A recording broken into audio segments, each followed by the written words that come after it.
Listen to the hot dog. Hello and welcome to This Date in History, aka TDH, your daily source of interesting and important events I consider enough to be worth sharing.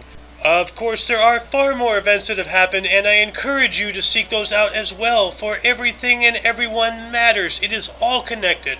Today is Thursday, aka Thursday, June 24th, 2021. The music you are hearing in the background is Memory by Electronomia and Rudd. A link to that, as well as any other sources of videos and articles, are in the video description. Anyway, on with the show! In 972, the first documented victory of Polish forces took place at the conclusion of the Battle of Sediena. With an estimated force of no more than 4,000, the Poles faced a Saxon army of around 3,000 with an additional 1,000 to 1,300 cavalry. Suffering minuscule losses while inflicting heavy, this decisive victory is a good record for it being their first. In 1340, personally commanding the English fleet, King Edward III led his men to victory during the Battle of Sluys, nearly obliterating the entire French fleet during the 100 Years' War. The Brits had between 120 to 150 ships, while France had 213, and at the end, Edward only lost 2, whereas France lost 190, 166 of them being captured. Jumping forward a couple decades, in 1374, in Aachen, Germany, a sudden outbreak of St. John's dance caused people to experience hallucinations, then to jump and twitch uncontrollably until they collapsed from exhaustion. Commonly known as dancing mania, among other names, this phenomenon primarily was located in mainland Europe between the 14th and 17th centuries and is still not really understood. In 1497, landing at Newfoundland, John Cabot led the first European exploration of the region since the Vikings. Leif Erikson being the leader of those Vikings, they had discovered this area about 497 years earlier, estimated to have been around 1000 AD. With much evidence of this occurring having been discovered in recent years. In 1571, Manila, the capital of the Philippines, was founded by Miguel Lopez de Legazpi.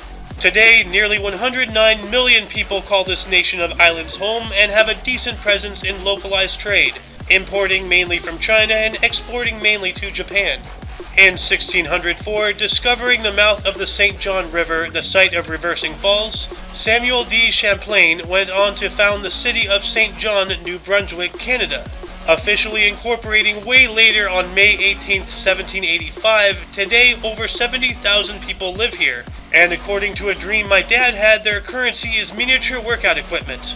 In the year 1717, known today as the United Grand Lodge of England, the first Masonic Grand Lodge in the world was founded in London, being named the Premier Grand Lodge of England. This Freemasonic facility would spread to and influence the rest of the world to some degree, and I even have some family whom were members. In 1793, France adopted its first Republican Constitution. This came after their involvement with the American Revolution, the people of France being a like-minded populace with their many revolts, uprising and executions of political leaders. The very same people who gave the order to help America were soon prey to their people's seemingly insatiable bloodlust. Remember kids, if it weren't for France, there would be no United States, and if it wasn't for the US, there would be no France, nor in Australia.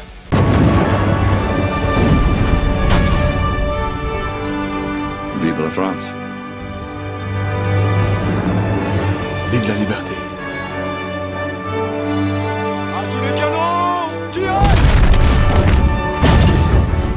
Moving on up to 1812, France began their invasion of Russia when, during the Napoleonic Wars, Napoleon's Grand Army crossed the Niemen River. Despite facing a combined coalition of forces from 18 countries, the Russian Empire, aided by the United Kingdom, proved themselves yet again by using nature herself to repel the invaders, claiming victory about 6 months later on December 14th. 1 year later, in 1813, a combined force of British and Native American forces defeated the United States Army at the Battle of Beaver Dams. The Brits only had 50 regulars, and their allies were 8 times their size, while the US had over 600 soldiers. In 1821, Venezuela achieved decisive victory from Spain during the Battle of Carabobo. It would take exactly 2 more years of war before they became their own entity, this conflict having started on April 19, 1810, and in total lasting 13 years. In 1880, O Canada was first performed at the Congrès National des Danses Français, and would later become the national anthem of Canada. Move into the next century. In 1916, becoming the first female to do so, Mary Pickford signed a $1 million contract. Having began her career with the short films Flickers, this Canadian native signed this 2-year contract with Paramount Pictures, not only making it her first $1 million contract, nor the first for females, but it was the first $1 million contract to be signed in Hollywood history, making Mary the highest paid star. Hey, feminists, where's the patriarchy in this? In 1918, starting from Montreal and flying to Toronto, Canada's first airmail service came to be. In 1939, the Prime Minister of Siam, Plaek Phibunsongkhram, renamed the country Thailand. This country, located in Southeast Asia, is home to nearly 70 million people, the majority of which practice Buddhism. The next year, in 1940, the first British commando raid on occupied France commenced with Operation Collar, in which No. 11 Independent Company, led by Major Ronnie Todd, was tasked to scout 4 locations and to capture prisoners if possible. Ultimately, they failed to gather intelligence, but did kill 2 German sentries. 7 years later, in 1947, taking place near Mount Rainier, Washington, Kenneth Arnold made the first widely reported UFO sighting. This occurred while he was flying from Chehalis to Yakima in a Cal Air A2 during a business trip, and had altered his course after having heard about a $5,000 reward for the discovery of a downed U.S. Marine Corps C-46 transport aircraft near the location of the UFO sighting. In 1948, the Soviet Union made overland travel between West Germany and West Berlin impossible with the start of the Berlin blockade during the Cold War. This lasted until May 12th of the next year, 1949. Speaking of 1949, in 1949, Hopalong Cassidy, starring William Boyd, became the first television western airing on NBC. Having initially been 66 films, they were edited down to TV episodes which filled the first 2 seasons.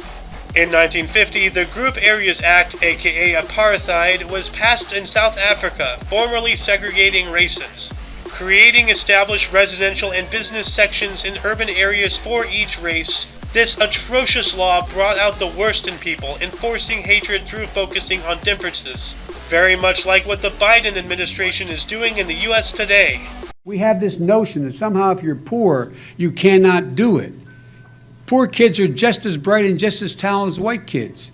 Moving on up to 1 more century, in 2010, the longest match in professional tennis history took place during Wimbledon, ending when John Isner of the United States defeated Nicolas Mahut of France. In total, the match lasted for 11 hours and 5 minutes, taking place over 3 days. 2 years later, in 2012, Lonesome George, the last known individual of Chelonoidis nigra abid, I'm not even going to bother pronouncing this, a subspecies of the Galapagos tortoise, died. Having hatched back in 1910, this creature existed during a time of horse and buggy, and saw humanity advance around it as his own species perished. And in 2013, Silvio Berlusconi was stripped of his role as Italian Prime Minister when he was found guilty of abusing his powers and engaging in bouncy with an underage prostitute, being sentenced to serve 7 years in prison. Deaths: Grover Cleveland, 1908, David Tomlinson, 2000. And that concludes today's episode. Once again, I encourage you to invest more time in history. You never know what may have happened in the past unless you find it yourself. Until tomorrow, be safe and keep an open mind!